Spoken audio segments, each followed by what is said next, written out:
इथे फक्त दागिने नाही तर पिढ्यानपिढ्यांचा विश्वास मिळतो. परंपरेची झळाळी आणि विश्वासाची खात्री. कैलास अडगावकर ज्वेलर्स, दत्त मंदिर bus stop, Nashik road. Nashik पश्चिम प्रभाग समिती सभापती पदावर माजी स्थायी सभापती सुरेश पाटील यांची बिनविरोध निवड करण्यात आली आहे.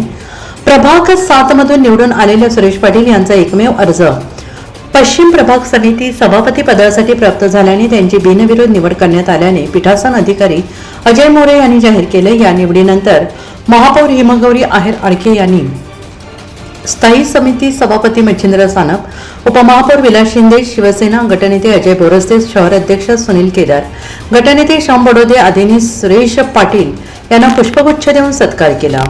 आमच्या पक्षाने मला जी संधी दिली आणि आदेश दिला त्याच्याप्रमाणे मी फॉर्म भरला आणि माझे सर्व सहकारी 7, 12 आणि 13 मध्ये सर्वांनी मला पाठिंबा दिला. त्यामुळे सदर जो हा विभाग आहे पश्चिम विभाग याचं जास्तीत जास्त चांगल्या पद्धतीने आणि नियोजनबद्ध काम करू असं मी पहिल्यांदा सांगतो. आणि सर्वात प्रथम प्राधान्य तर आता जे कामं चालू आहे ते कसे पूर्ण होतील आणि पाण्याचा जो प्रश्न आहे तो कसा जास्त लवकर सॉल्व्ह होईल याच्याबद्दल सर्वात प्रथम हे करेल.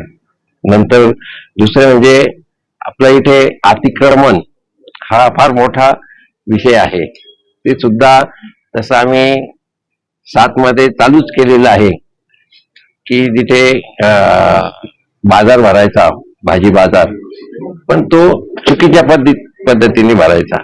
तो आम्ही जवळजवळ त्याचं नियोजन चांगलं केलेलं आहे आणि जे त्या प्रभागातले लोक आहे त्यांच्यासाठी पण व्यवस्था करण्याचं आणि योग्य ठिकाणी बसून नियोजन करण्यात येईल.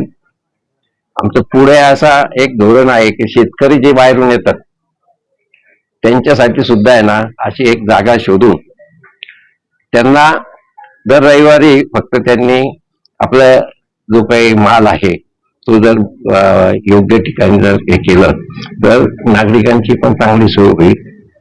दुसरी गोष्ट म्हणजे अतिक्रमणच्या बाबतीत, अतिक्रमण मध्ये अतिशय चुकीच्या म्हणजे ज्यांना हे करायचा व्यापार करायचा आहे तर त्यांनी जरूर करावा, पण त्याचबरोबर त्यांनी सुद्धा काहीतरी माणसं लावून सिक्युरिटी लावून व्यवस्थित गाड्या लागल्या पाहिजे, हे झालं पाहिजे, हे सुद्धा बघितलं पाहिजे. कारण की नागरिकांना त्रास नाही झाला. या छोट्या मोठ्या सर्व गोष्टी आणि आमचे जेवढे सभासद आहेत त्यांचे जे जे काही त्या भागातले प्रॉब्लेम असतील ते आम्ही निश्चित सोडू.